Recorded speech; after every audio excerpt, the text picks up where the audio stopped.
안녕하세요. H입니다. 60갑자 60년 한 바퀴 돌아온 인생을 살다 보니 이제야 깨닫는 게 많습니다. 젊었을 때 나름 열심히 살았다고 하지만 지금 돌이켜보면 그때 다른 선택을 했었다면 어땠을까 라는 생각이 들기도 합니다. 물론 후회는 없습니다. 결혼, 육아, 직장 다 경험해본 지금에서야 깨닫게 되는 것들 몇 가지가 있는데요. 젊었던 30, 40대에는 몰랐던 인생의 리얼, 진짜 현실 이야기를 몇 가지 하고 싶습니다.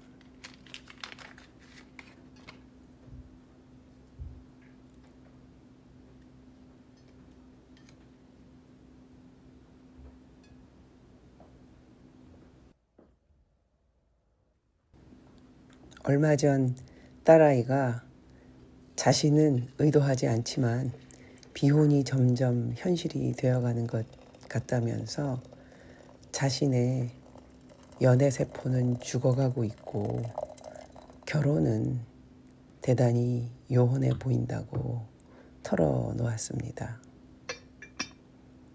이유가 뭔지 궁금했는데 자신의 심장을 뛰게 하는 남자를 만나는 일이 현실에서는 불가능해 보인다는 겁니다. 심장을 뛰게 만드는 남자, 여자의 가슴을 뒤흔드는 남자, 심장을 뛰게 만드는 남자를 만나는 일도 쉽지는 않습니다만 그 남자가 인생 내내 내 심장을 계속 뛰게 해주지도 않을 뿐만 아니라 심장을 계속 빠르게 뛰게 만드는 남자는 심장병을 발병시킬 뿐이죠.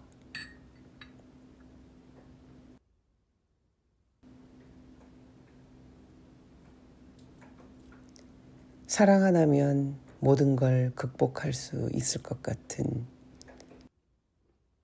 젊은 시절의 생각이지만 결혼은 해보신 분은 다 아실 거예요. 판타지나 로맨스 소설과는 생판 다른 생활입니다. 생활이라고 하면 생명을 유지하기 위한 최소한의 매일매일 먹고 자고 쉬고 일하고 하는 일상을 의미하지요. 그러니까 그걸 어디다 다시려고? 일상은 어찌 보면 매일매일 살아가는 루틴처럼 피해갈 수 없는 사업을 크게 하시노만. 시간들입니다. 없어서 만들어. 하고 싶으면 내가 들어놓으실 것 같아. 너가 그만해. 여기다 다 열어.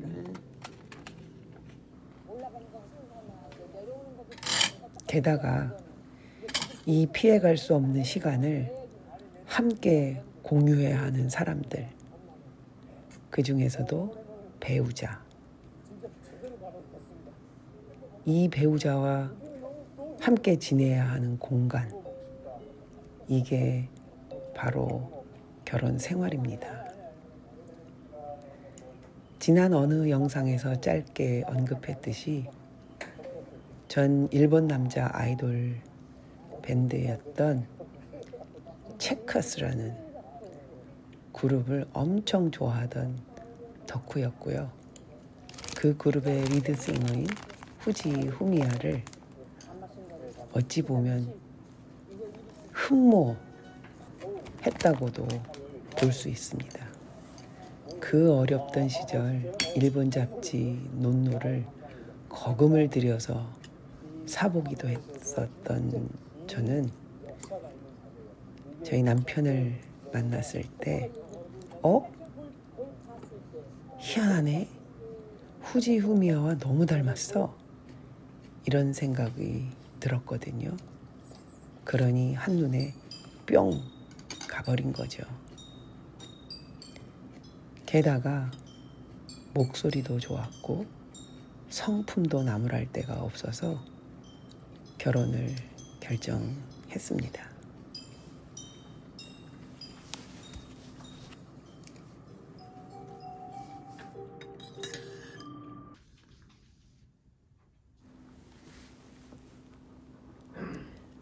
그런데 막상 결혼해서 살아보니 잘생긴 얼굴 파먹고 사는 것도 아니고 정말 그렇더라고요.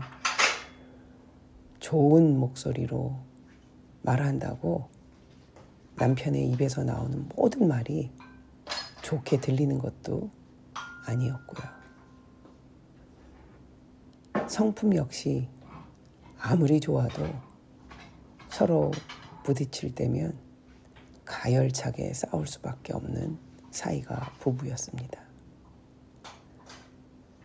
적당한 나이가 있을 때 만나 연애하고 결혼한 만큼 우리 두 사람 각자의 에고도 너무 셌고요. 생각하는 것도 대단히 확고했으며 주장을 굽히기란 쉽지 않았었습니다. 힘들어. 물론 제 남편인 동안남도 저를 선택해서 결혼을 감행하긴 했지만 나란 여자와 매일매일의 일상을 함께 한다는 현실은 그냥 좋지만은 않았을 것 같아요. 가끔, 아니 자주 힘이 들었을 수도 있고요. 때려치고 싶을 때도 있었을 거라고 의심하지 않습니다. 다행히 지금까지 우리 두 사람이 헤어지지 않고 결혼 생활을 유지할 수 있는 건 아마도 취향이 비슷하고 생활 패턴도 유사하면서 궁극적으로는 삶에 대한 기본적인 태도, 자세, 가치관 이런 것이 동질적이었기 때문이라고 봅니다. 이해되시죠? 한순간 뿅 간 그 감정만으로 결혼을 유지하려고 했었다면, 몸부림쳤다면 우리 두 부부는 금방 쪽내버릴 수 있는 그런 사람들이었다고 봅니다.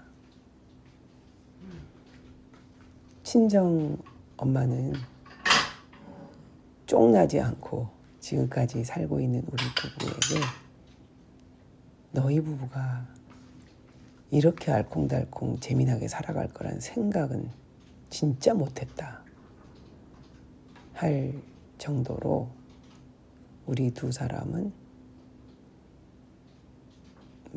어떤 면에선 많이 달랐고요.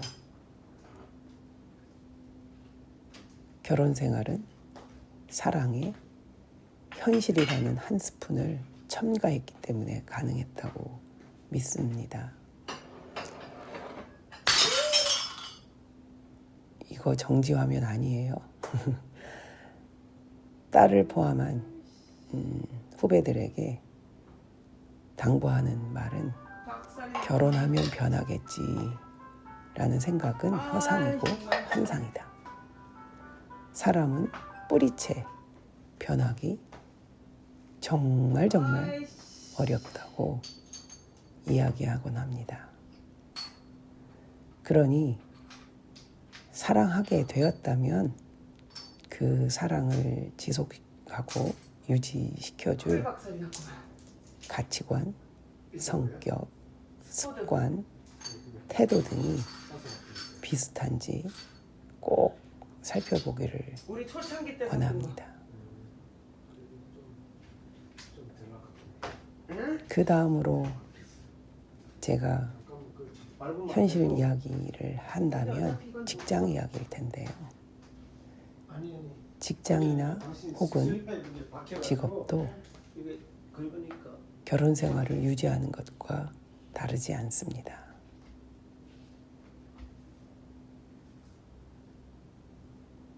직장은 어떻게 생각하세요? 어떤 직업을 가지고 계세요? 직업은 안 바뀌을지언정 직장은 희생을 감수하고라도 사수해야 된다.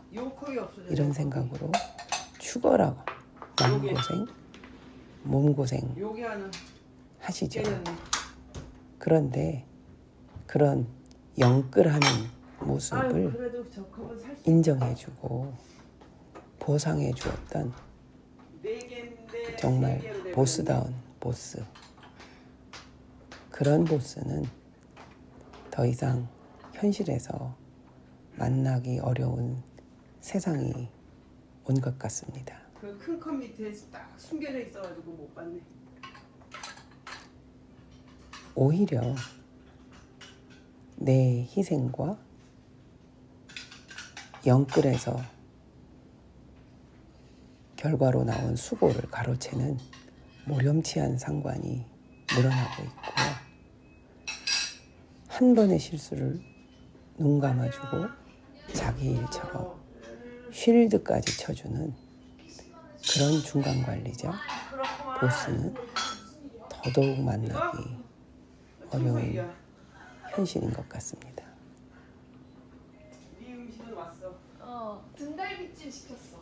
What? 등갈비찜. 저 역시 젊었을 땐 물불 안 가리고 가열차게 일했죠. 열정페이 그것도 했습니다. 뭐니?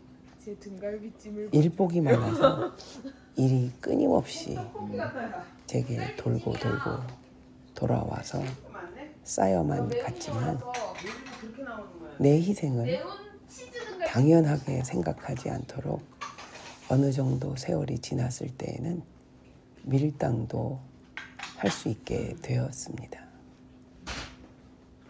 따지고 보면 직장은 좋아하는 일을 하는 게 아니라 할 수 있는 일을 하는 겁니다. 아유. 좋아하는 일이 반드시 돈이 되는 일과 동일한 경우는 거의 없죠. 내가 하나 깨고 결국 그런 거 아니야? 직업을 직업을 선택하는 데 있어서는 좋아하냐, 잘하냐도 중요하지만 오래 할 수 있는 일이어야 우리가 어떻게 옛날에 달걀도 조금 했나 봐. 근데 그랬겠지. 교수가 되기 위해서 그 정말 열심히 노력하고 영양실조 공부를 죽도록 한 사람이 교수가 되었다고 쳤을 때 진짜 교수가 되고 나면 안 들어갈 것 같아. 공부는 하지 않고 교수라는 그 자리에 만족하면서 교수 역할을 즐기기만 하시는 분들을 간혹 만납니다. 이들은 학자도 아니고요. 훌륭한 선생도 되기 어렵다고 봅니다. 그저 교수라는 타이틀을 움켜쥐고 그 자리에서 떨려나지 않도록 그 자리를 지키기 위해 몸부림치는 불행한 사람들일 뿐입니다.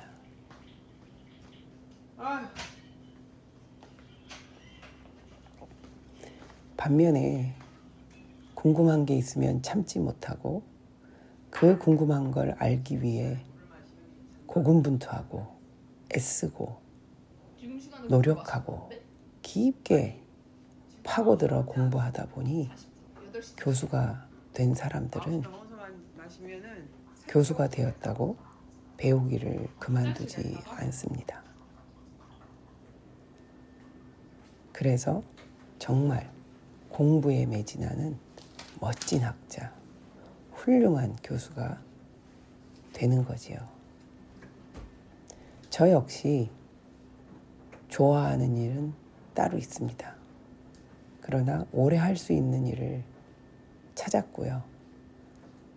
다행히 두세 번 직장은 바뀌었지만 같은 직업으로 승부를 보고 있고 오래 하다 보니 남들보다는 깊이가 있고 넓이도 꽤 되는 노하우를 축적할 수 있었고요.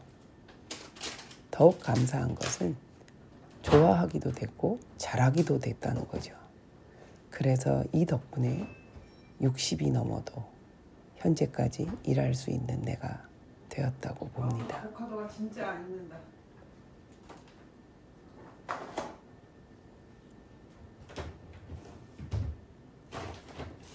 결국 일은 마라톤과 같은 것 같아요. 짧은 단거리로 승부를 내기 위해서 찰나의 순간, 아주 짧은 시간에 모든 걸 투자해서 또 해야 하는, 그렇게 한다면 금방 방전이 될 뿐이고요. 결국 일은 긴 호흡으로 오래 할 수 있는 최적의 건강 상태와 무조건 희생하는 열심을 내기보다는 나만의 적절한 페이스 조절을 해가면서 내가 할 수 있는 일은 반드시 성과를 내고 또 전략적으로 민감하게 그리고 세심하게 움직이고 무엇보다 어떻게 일할지 그리고 나의 강점을 어떻게 극대화시킬지 민감하게 반응하고 개발할 것을 후배 여성분들에게는 적극 권장하고 싶습니다. 남성분들도 마찬가지고요.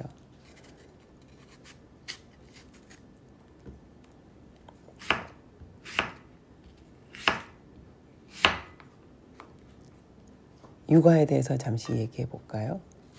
자기 아이에 관해서 부모라면 누구나 교육자가 되는 것 같습니다. 아마 저는 어린 나이에 결혼해서 딸을 낳았다면 극성맞은, 정말 둘째가라면 서러워할 만큼 대단히 극성스러운 헬리콥터 맘이 되었을 가능성이 농후한 사람입니다. 다혈질이고요. 소심하긴 하죠. 자존심은 세죠.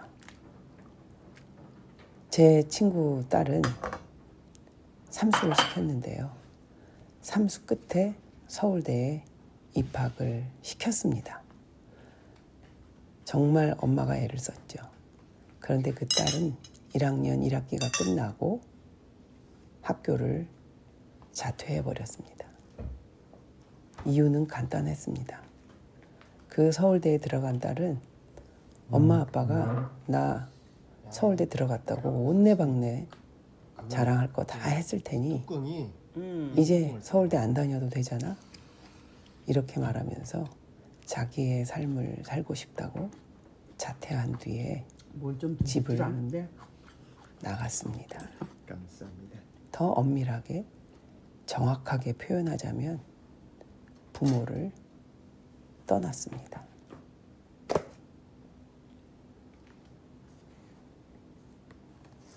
극단적인 예이긴 하지만 자녀는 자녀의 삶이 따로 있고 그 따로의 삶을 살아가야만 합니다. 한때 자기주도 학습이 유행이었던 시기가 있었습니다. 물론 지금도 자기주도 학습을 시키려고들 하지요.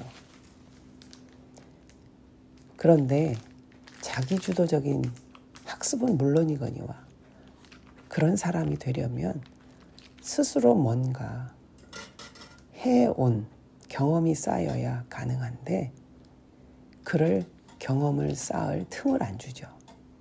그 대신 부모가 자녀를 위해 모든 걸 다 해줘버리면 아이는 자기주도는커녕 마마보이, 데디걸이 되고 마는 것 같습니다. 주변에서 이런 부모, 자녀 갈등을 너무 많이 목도하고 있습니다.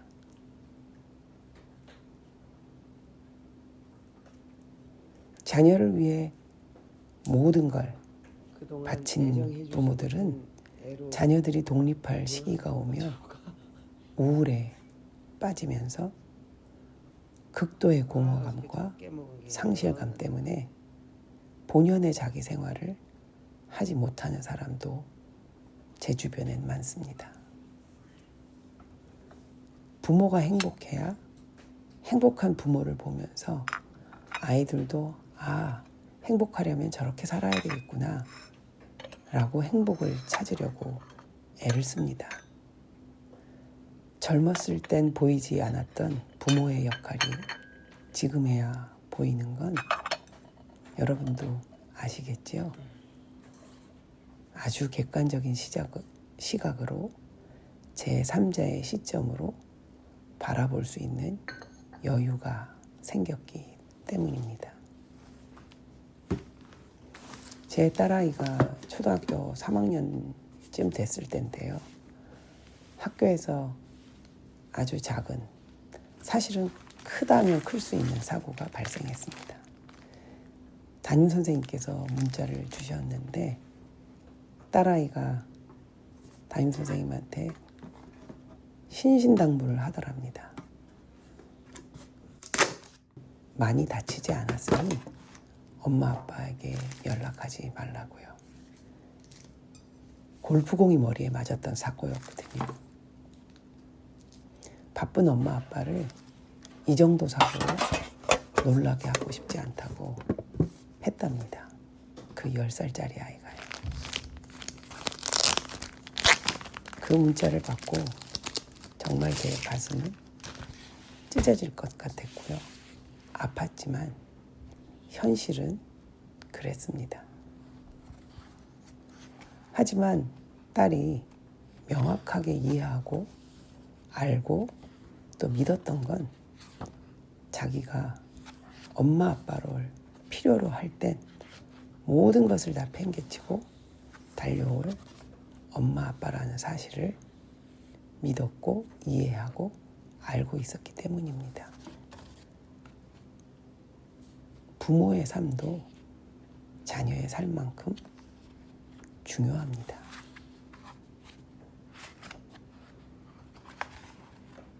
부모를 위해 자녀를 희생시키는 건 절대 하면 안 되죠.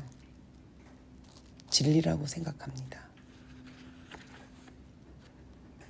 이와 마찬가지로 자녀를 위한 부모의 희생은 무조건적이다 라고들 하지만 실제적으로 부모가 모든 걸 포기하고 모든 걸 대신해 줄 수는 없는 것도 진리입니다.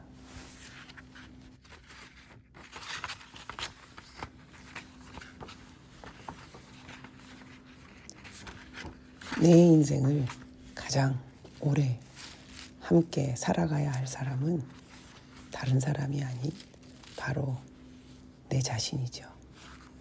배우자와 자녀는 동반자, 동역자일 수는 있지만 근본적으로 내가 아니지 않습니까?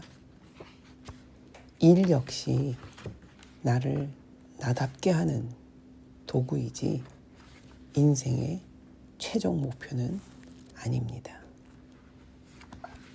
나를 소중히 여기는 삶이 인생의 궁극적 목표가 되어야 하고요. 이 삶의 목표를 향해서 배우자, 자녀, 일을 위해서가 아니라 나를 위해서 사는 법을 배우는 것이 가장 중요하다고 봅니다. 여러분들이 어떻게 받아들이실지 걱정이 되긴 하지만 젊었을 땐 몰랐던 현실을 솔직하게 털어놓는 저의 이야기가 누군가에게는 조금이나마, 아니 조금이라도 도움이 되기를 기대합니다. 오늘도 시청해주신 모든 분들께 감사드립니다. H였습니다.